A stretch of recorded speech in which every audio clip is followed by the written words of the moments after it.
Hello and नमस्कार to everyone. आउनुहोस् आजको क्लासमा हामी क्यापिटलिस्ट इकोनोमी र यसका फिचर्सहरूको बारेमा डिस्कस गरौँ।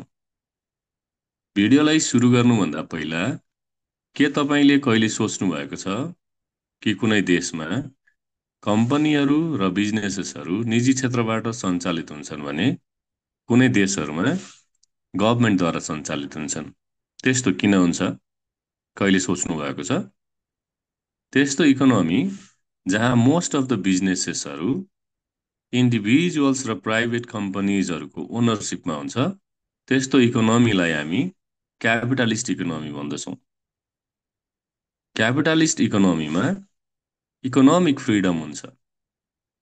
मानौ तपाईँ एउटा बेकरी सप खोल्न चाहनुहुन्छ र त्यसबाट प्रफिट कमाउन चाहनुहुन्छ भने क्यापिटलिस्ट इकोनोमीको सन्दर्भमा तपाईँलाई फ्रिडम हुन्छ, डिसिजन लिनको लागि फ्रिडम हुन्छ।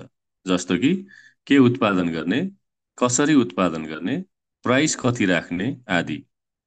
सो इकोनोमिक एक्टिभिटिजहरूमा गभर्मेन्टको इन्टरभेन्सन हुँदैन। ओके, सो आउनुहोस् सुरु गरौँ। सबभन्दा फर्स्टमा क्यापिटलिस्ट इकोनोमीको इन्ट्रोडक्सनबाट अर्थात् मिनिङबाट। सो क्यापिटलिस्ट इकोनोमी भनेको के हो भन्ने कुराबाट हामी सुरु गर्दैछौँ। र क्यापिटलिस्ट इकोनोमीलाई हामी यसरी डिफाइन गर्न सक्छौँ: an economy in which economic resources are owned and managed by the private sector is called a capitalist economy.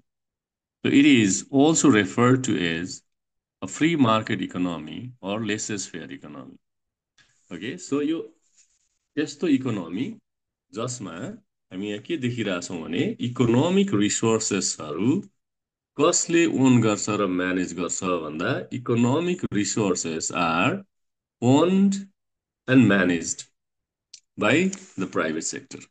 So private सेक्टरले ओन गर्छ अर्थात् प्राइभेट सेक्टरको स्वामित्वमा हुन्छ र प्राइभेट सेक्टरले त्यसलाई म्यानेज गर्छ। त्यस्तो इकोनोमीलाई हामी क्यापिटलिस्ट इकोनोमी भन्छौँ। ओके, र यसलाई फ्री मार्केट इकोनोमी पनि भन्छौँ, त्यस्तै लेसेस फेयर इकोनोमी पनि भन्छौँ। यहाँ लेसेस फेयरको मिनिङ लेट देम डु भन्ने हो, अर्थात् लिभ फ्री भन्ने हो। भनेको स्वतन्त्र रूपमा छोड्नु भन्ने हो। कसले छोड्ने भन्दा गभर्मेन्टले छोड्ने, प्राइभेट सेक्टरलाई फ्रीली छोड्ने। त्यस्तो इकोनोमीलाई हामी क्यापिटलिस्ट इकोनोमी भन्छौँ।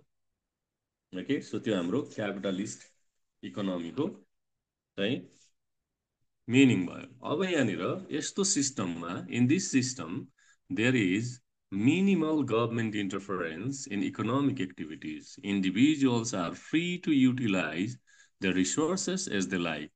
So they can produce goods and services of their choice and select their preferred methods of production. Producers manufacture goods based on consumers' demand. It means consumers hold significant influence over the economy. In other words, consumers are sovereign in a capitalist economy. हामीले के भन्न खोजिरहेछौँ भने यस्तो इकोनोमीमा गभर्मेन्टको interference कति हुन्छ त भन्दा एकदमै मिनिमल हुन्छ, अर्थात् लिमिटेड हुन्छ। भनेको there is limited role of the government. गभर्मेन्टको रोल चाहिँ एकदमै लिमिटेड हुन्छ इकोनोमिक एक्टिभिटिजहरूमा। र त्यो इन्डिभिजुअल्सहरू अर्थात् त्यो private sector they are free to utilize their resources. उनीहरूको रिसोर्सेसहरू तिनीहरूले चाहे अनुसार युटिलाइज गर्नको लागि फ्रिडम हुन्छ। उनीहरूले चाहिँ के गर्न सक्छ त भन्दा they can produce goods and services of there choice. उनीहरूको आफ्नो चोइस अनुसारको प्रड्युस गर्न सक्छ र प्रोडक्सन मेथड्स पनि उनीहरूले आफूले चाहे अनुसारको प्रोडक्सन मेथडलाई युज गर्न सक्छ। तर प्रब्लम के हो भने तिनीहरूले कन्ज्युमरको डिमान्ड अनुसारको प्रोडक्ट बनाउनु पर्ने हुन्छ।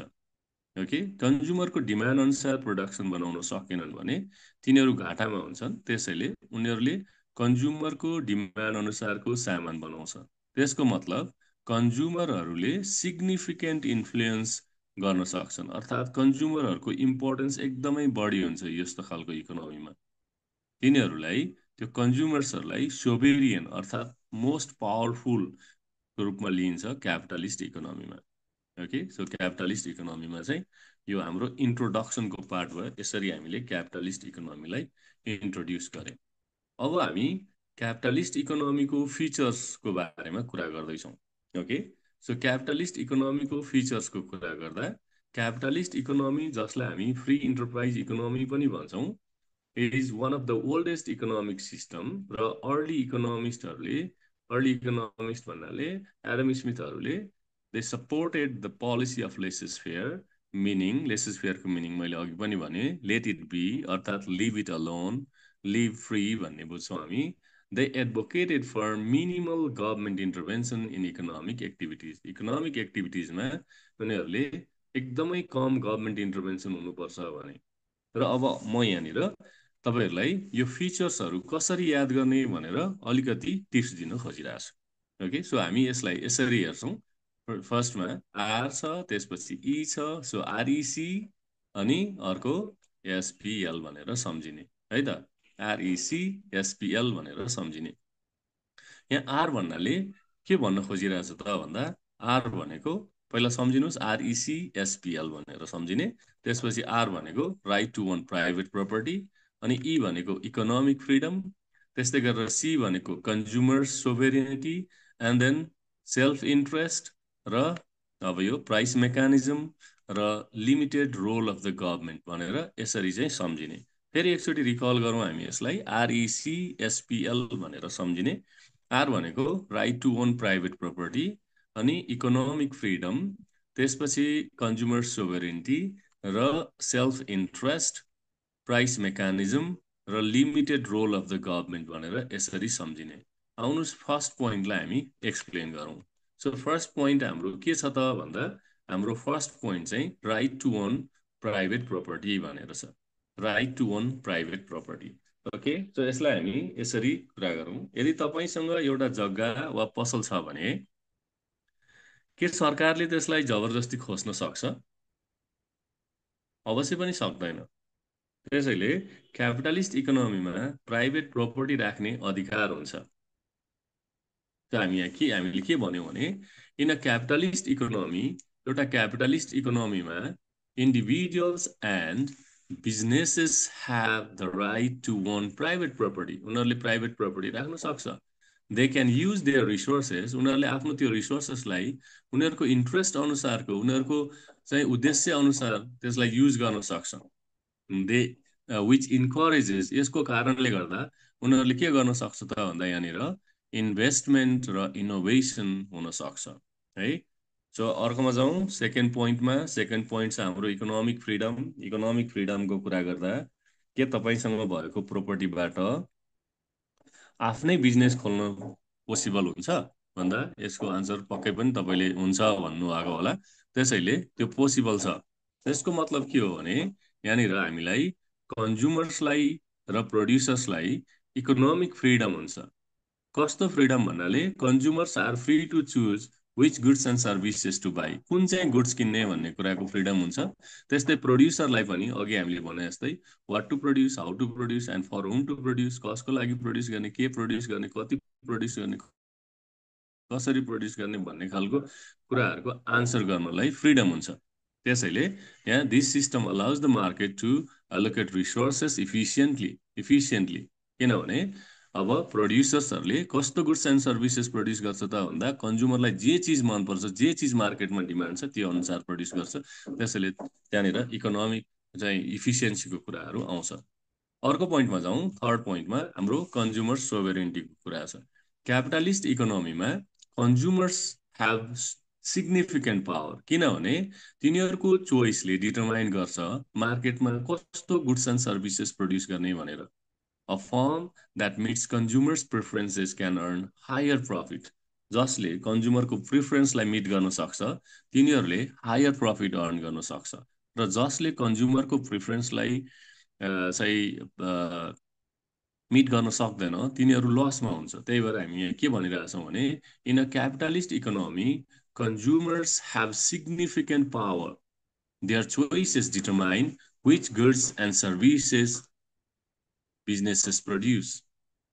A firm that meets consumers' preference कन्ज्युमरको प्रेफरेन्सलाई मिट गर्न सक्छ भने can earn higher profits, and while those that fails to do so may face losses. जसले गर्न सक्दैन तिनीहरू लसमा हुन्छ। अर्को पोइन्टमा जाउँ, हाम्रो फोर्थ पोइन्टमा सेल्फ इन्ट्रेस्टबाट गाइडेड हुन्छ क्यापिटलिस्ट इकोनोमीमा इकोनोमिक एजेन्ट्सहरू। The capitalist economy operates on the principle of self interest.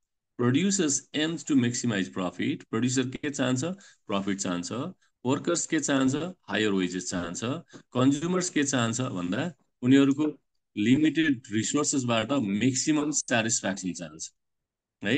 त्यसैले यो सिचुएसन छ। अब नेक्स्ट पोइन्टमा जाउँ, हाम्रो फिफ्थ पोइन्टमा प्राइस मेकानिजम। यहाँनिर प्राइस कति हुने तपाईँको प्रोडक्टको भनेर कसले भन्छ त भन्दा तपाईँको प्रोडक्टको प्राइस कति हुने भन्ने कुरा तपाईँले डिसाइड गर्ने हो। So the capitalist economy functions through a price mechanism, जसमा मार्केट प्राइसेस कसरी डिसाइडेड हुन्छ भन्दा डिमान्ड र सप्लाईको इन्टरेक्सनबाट डिसाइड हुन्छ। Buyers and sellers make decisions based on these market prices. Okay, and the last point is limited role of the government. Government ko role चाहिँ limited हुन्छ capitalist economy मा. The private sector plays a dominant role while the government has a limited role, limited function. Government को काम के हो भने primarily ensure the law and order in the economy र provide basic infrastructures.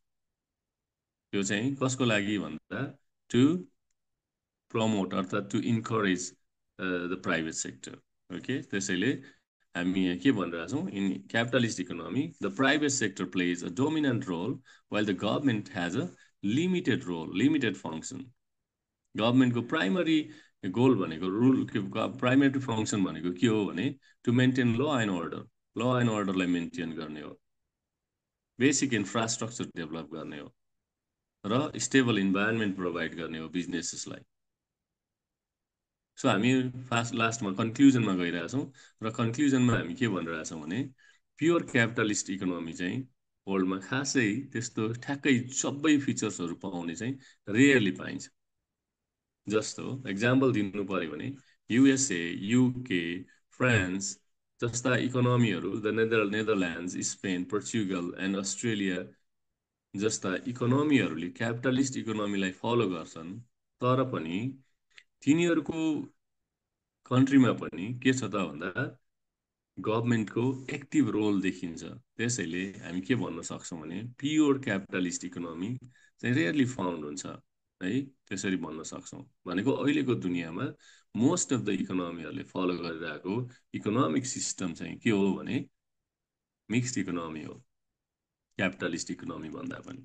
Okay, त यसरी हामी यसको आन्सर लेख्न सक्छौँ, what is capitalist economy and what are its features भन्यो भने। ओके, सो भिडियो अन्तसम्म हेरिदिनु भयो त्यसको लागि धेरै धेरै धन्यवाद। भिडियो मन पर्यो भने यसलाई लाइक, सेयर र कमेन्ट गर्न नभुल्नु होला। हवस् त, नमस्कार।